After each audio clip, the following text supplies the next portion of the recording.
my name is Jim McCarty. I am a Leadership West graduate, class 27.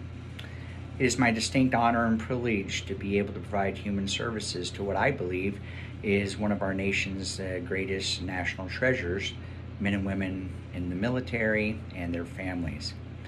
Today I'd like to take a couple moments to just chat with you concerning leadership and maybe give you a couple ideas that I've picked up along the way and something you might want to walk away with.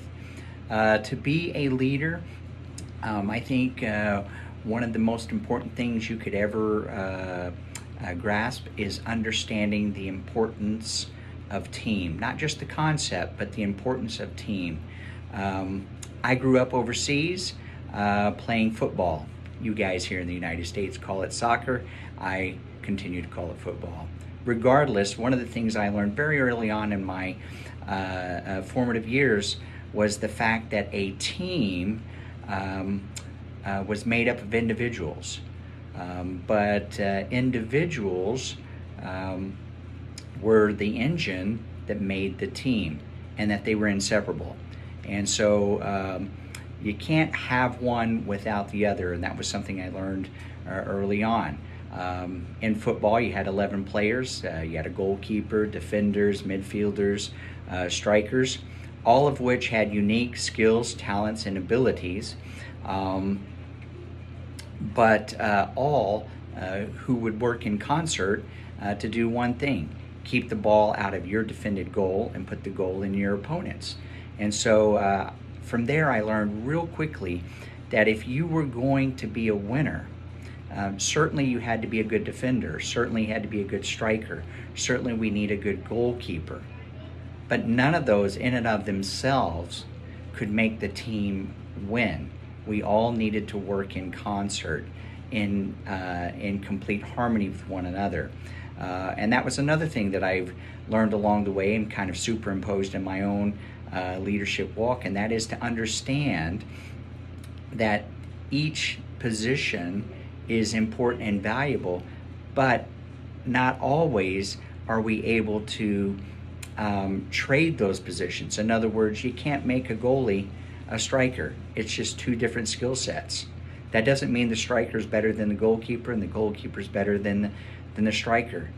On the contrary, it is important to have both, and it's important to build up both. It's important to develop both.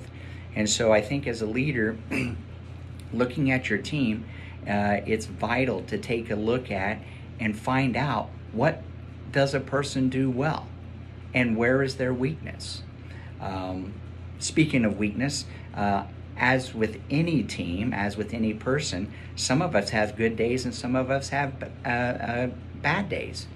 And during a game, all right, having a bad day can be a weakness if you're trying to win. And so one of the things I learned is, if the midfielder is having a difficult time holding his or her own on the field, then maybe the defender moves up and helps and provides backup for that midfielder, or maybe that striker lays back and helps the midfielder.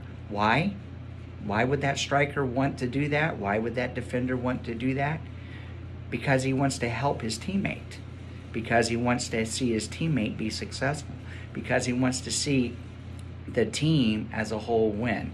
So for me, leadership boils down to team. And if you find yourself in leadership positions, I think it's important for you to stand back and understand that it takes your whole team to win.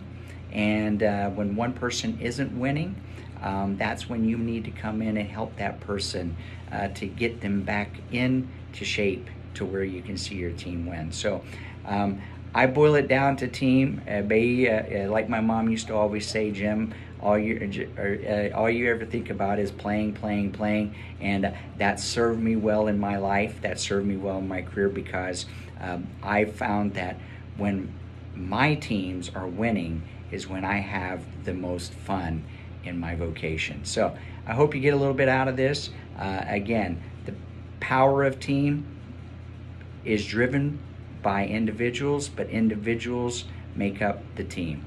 Thank you. You guys have a great day. Bye.